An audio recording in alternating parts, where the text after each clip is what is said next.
There's been an insider report that there will be a meeting held tomorrow evening, a very important meeting prior to the inauguration. Now, I don't know if there's any truth to it, but it's coming from a few sources saying we need to look into it. We're going to talk about that quote-unquote meeting and who's supposed to attend. Also, we're going to talk about what Jake Sullivan just said over the intelligence department, basically, and over all the intelligence of Washington. And he said, "This is my last day, but unless something happens, and something can happen, this will be my last day unless unforeseen problems happen. I'll be back." It's just kind of a weird thing to say, don't you think? Also, we're going to discuss what Mexico just said when it came to Tijuana and the state of emergency that they just declared. It will blow your mind. And again, the Trump effect is in full swing. Something that just happened with RFK and something that just happened with several thousand people. It will blow your mind. 90% of people are starting to support Trump. What are they supporting him on?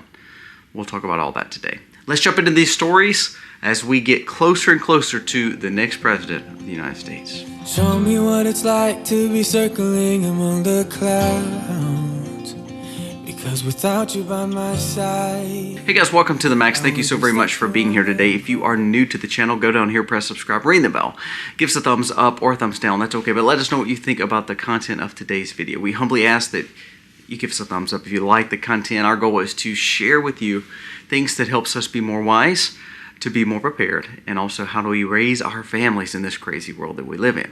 Again, we're inside the pantry today. It's a little cold. We have the winter storm starting to come in. It's amazing how in Mississippi we literally have 68-degree day yesterday. It was like fall, a beautiful day, sun shining, and literally starting this evening it will go into the 20s and 30s and won't come back out, and the next 2 to 3 days will be miserably cold, literally in the teens, in the early 20s. Like, that's very uncommon for our area. So I digress. It's one of those things that, man, you wonder why people get sick. My gosh, it goes from 68 to 28. That's terrible. But let's jump into the stories of the day.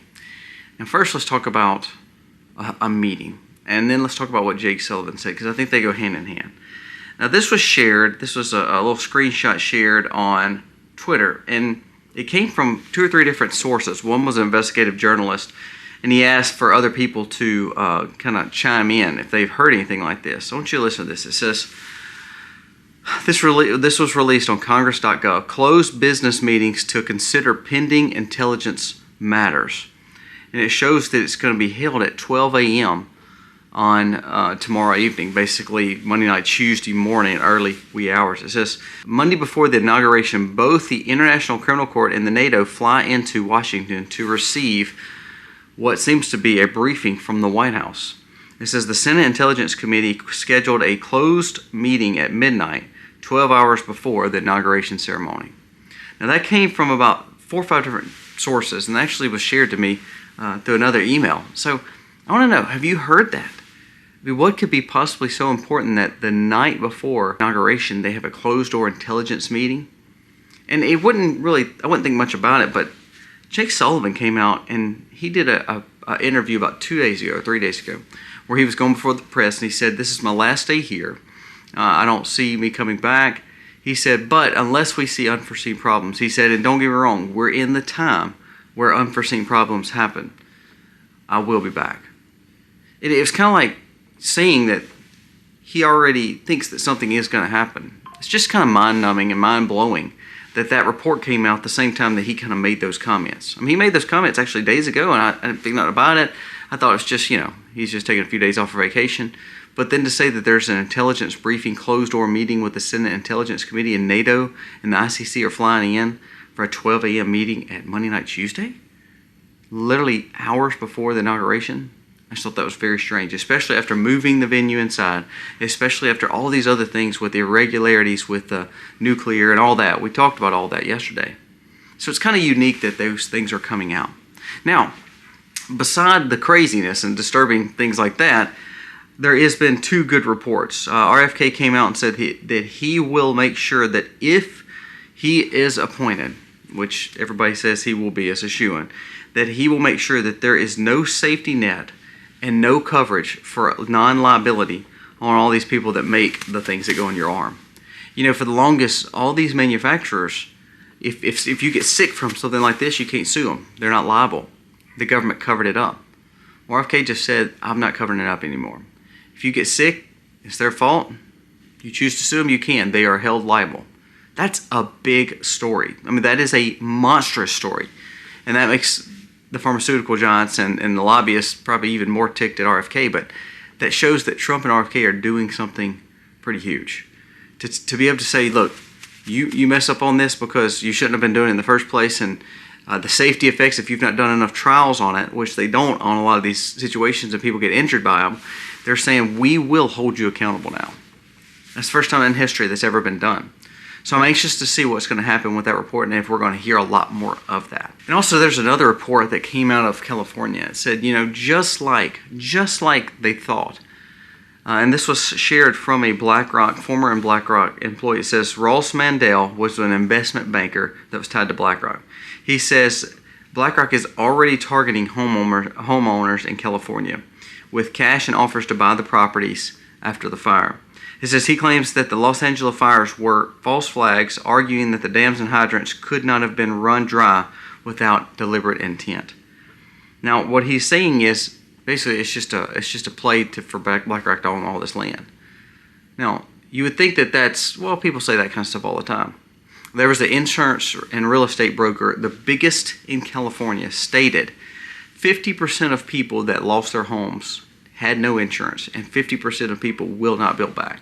He said they will move and get out of this area because they cannot afford to rebuild. They lost probably millions to the fact of the loss without insurance because they were fighting insurance for the last few months to get it back. He said so it actually plays into the fact that you will see a land grab coming. Now, this was two separate stories, but don't you think it's really coincidental that insurance pulls out? And here's the thing. People are not wanting to build back. So if BlackRock or big companies come in and say, well, we want to buy the land, and they're going to pay cash for it, watch, there'll be a ton of people do that. Now, Gavin Newsom said he was going to cut regulation. But there was a report that said if for a local homeowner, not a business, but a local homeowner wanted to build back, listen to what he would have to have for California for him to build back. It says this is mind-blowing. Experts say that it will take 20 to 40 years to rebuild Los Angeles, as in permitting processes for homes. Now listen to this. Now this is not permitting process for business. This is for homes. This is they will have to have a grading permit, a foundation permit, electrical permit, plumbing permit, mechanical permit, a demolition permit, an encroachment permit. A fire department needs to give you the permit. If you have a septic tank, you have to have a permit. You need to get a water and sewer connection permit. You have to have an energy compliance permit, an environment permit, zoning permits, and of course you have to remove all the trees, debris, and all the damage that has already been done.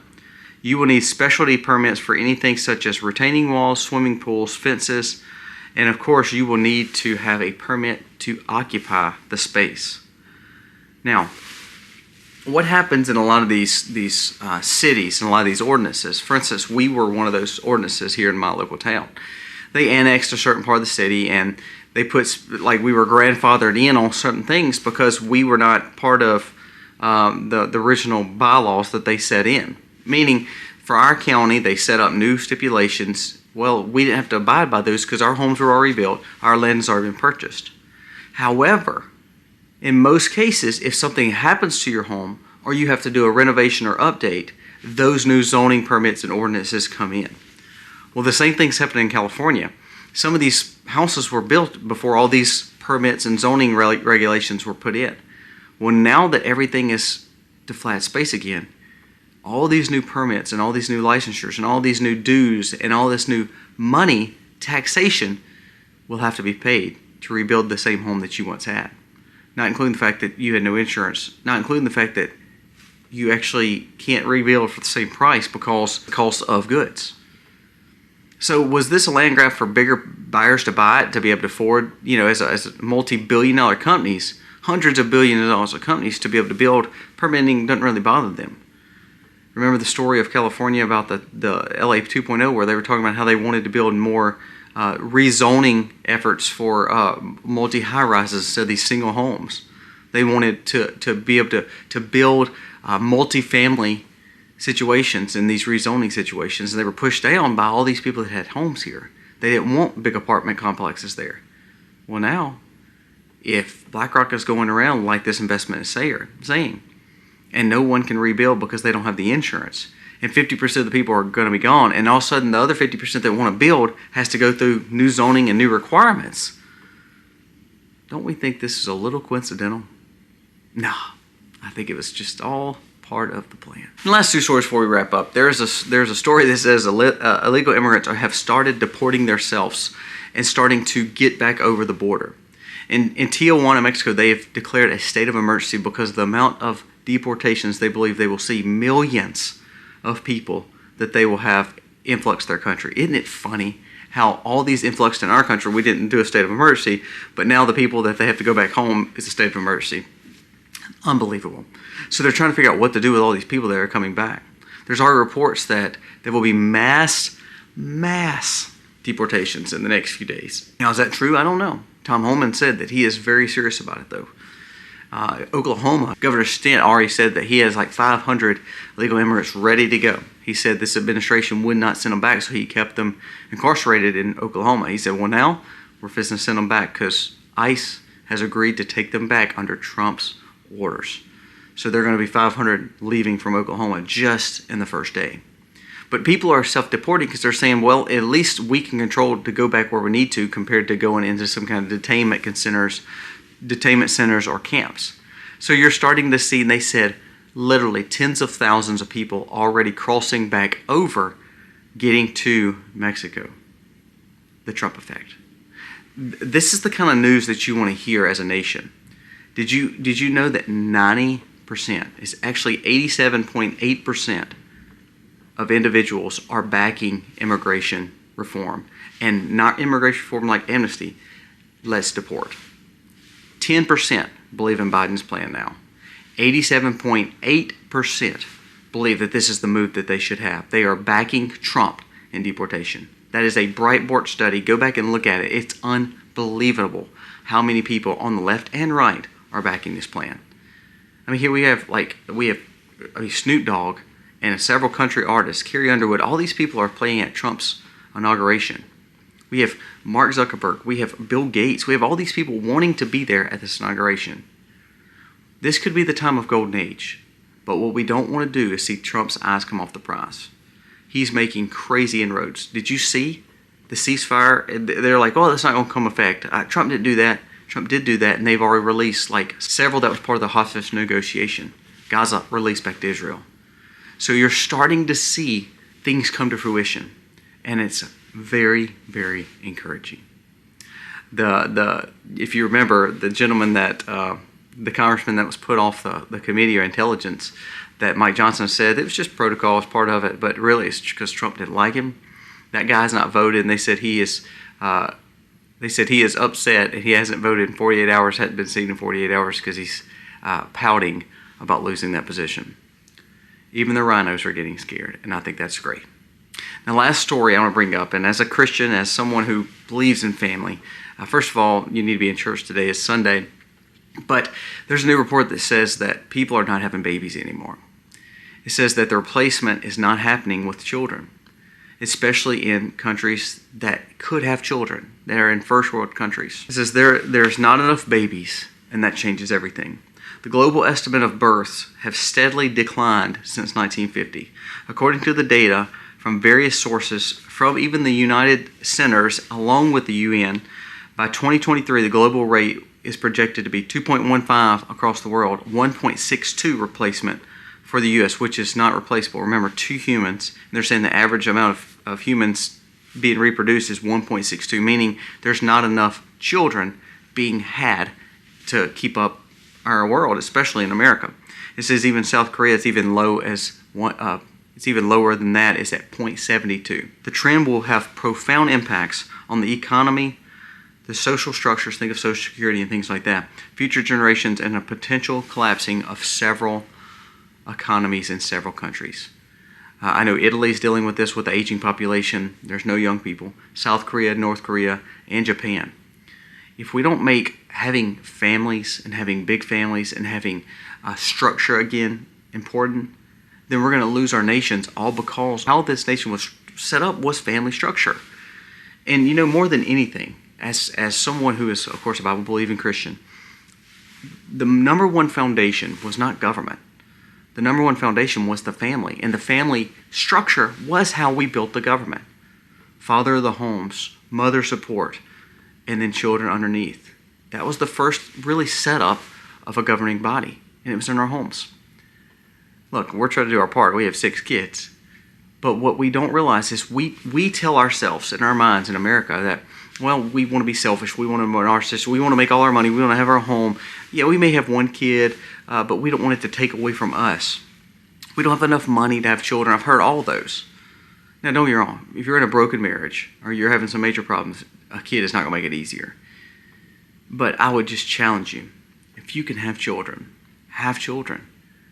and raise them in the best way possible. To know their God, to know importance of living in a free world and a free country. And that's understanding both spiritual history and physical history. We need people having children and building families back. When we start seeing a true family structure back, you're going to see less divorce, less broken homes, less kids being aborted, and less kids even being put up for adoption. You're going to see a better structure. So my goal and aspiration would be that people really see the value of having children again.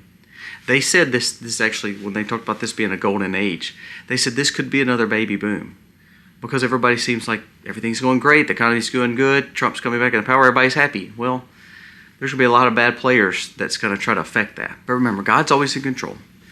And if you can and you have a good marriage, please have children because our economies depend on it, our families depend on it, and the future generations depend on it. Guys, thank you so much for watching. Let me know what you think about the content of today's video. Some great stories come out today, and it makes me think, are we on a good pace to change this, or are we still having to fight the deep state? We'll always fight the deep state. These meetings are a little concerning that's coming out for Monday night, but then there's some positive stories too. Take it, learn from it, let's gain wisdom from it, and get a common sense approach as we try to raise our families. God bless.